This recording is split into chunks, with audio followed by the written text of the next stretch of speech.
Jesus said, "Blessed are the pure in heart, for they shall see God." You know, one day, each of us must decide what is our highest joy, because the thing that delights us directs us. Generally speaking, a child finds delight in what he has, a youth in what he does, and an adult in what he is. The first lives for possessions, the second for experiences, and the third for character. We can't criticize the first two so harshly because they haven't reached maturity, but we could and should wonder about an adult who lives on those lower levels. The adult should know that possessions and experiences are empty apart from character. What we are determines how much we enjoy what we have and what we do. You see, everyone has an outlook on life. We are seeking our highest joy, and our outlook determines outcome. For example, take the contrast between Abraham and Lot. We talked about it in one of the earlier sessions. Abraham looked up and he saw the stars and became the friend of God by faith. When Lot looked up, he saw Sodom and became a friend of the world. Abraham inherited the city prepared for him by God, the city he had been seeking, according to Hebrews chapter 11. But to Lot lost everything when Sodom went up in smoke. If life is to be meaningful, then our joys must be the highest possible. And Jesus tells us that the highest joy possible is to see God. Let's begin with the word heart. Blessed are the pure in heart. Jesus tells us that the greatest commandment is to love God with all our heart, soul, mind, and strength, indicating the four functions of personality, or the inner man with all his functions. In Proverbs 4:23, it says, "Keep thy heart with all diligence, for out of it are the issues of life." You see, it's in the heart that salvation is experienced. That if you confess with your mouth Jesus as Lord and believe in your heart that God raised him from the dead, you will be saved, according to Romans chapter 10, verse 9. The heart is the center of Christian living, not by way of eye service as men pleasers, but as slaves of Christ, doing the will of God from the heart. That's Ephesians 6:6. You see, the heart is also the source of all of our problems, according to Jeremiah 17:9. It says, "The heart is more deceitful than all else and is desperately sick. Who can understand it?"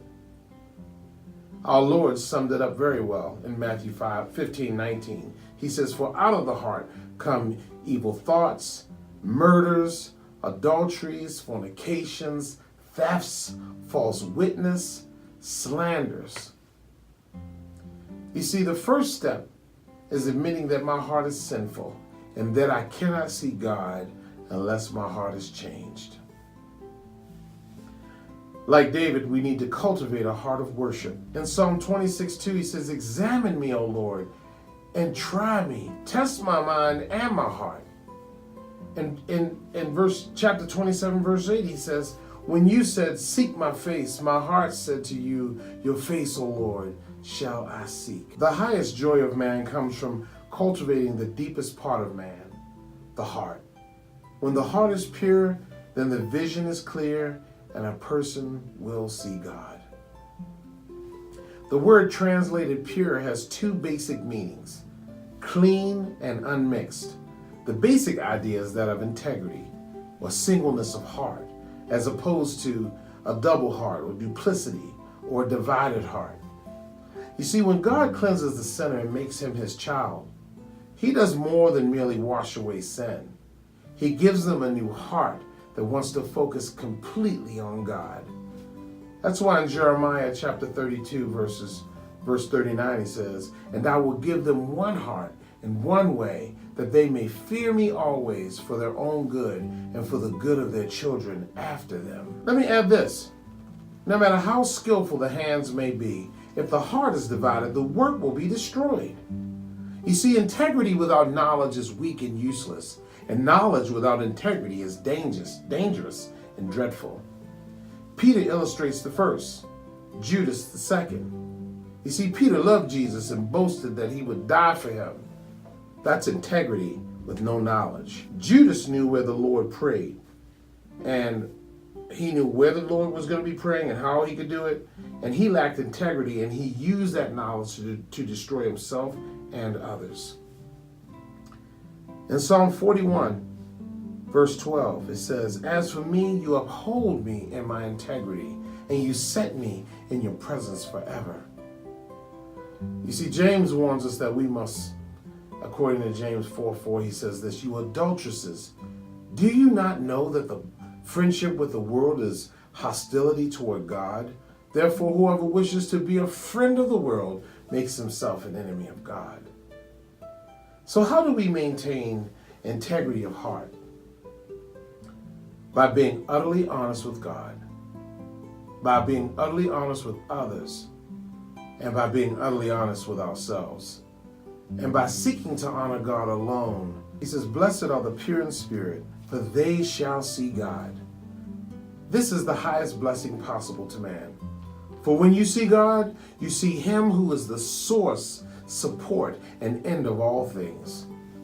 David wrote in Psalm 42, verses 1 and 2, "As the deer pants for the water brooks, so my soul pants for you, O God. My soul thirsts for God, for the living God.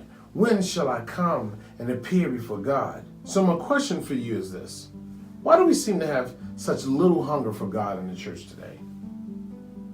Well, it's because we are lacking in a vision for God, or even a desire for such a vision. Unlike David, who said, "God, you are my God. I shall seek you earnestly. My soul thirsts for you. My flesh yearns for you in a dry and weary land where there is no water. Thus I have seen you in the sanctuary to see your power and your glory."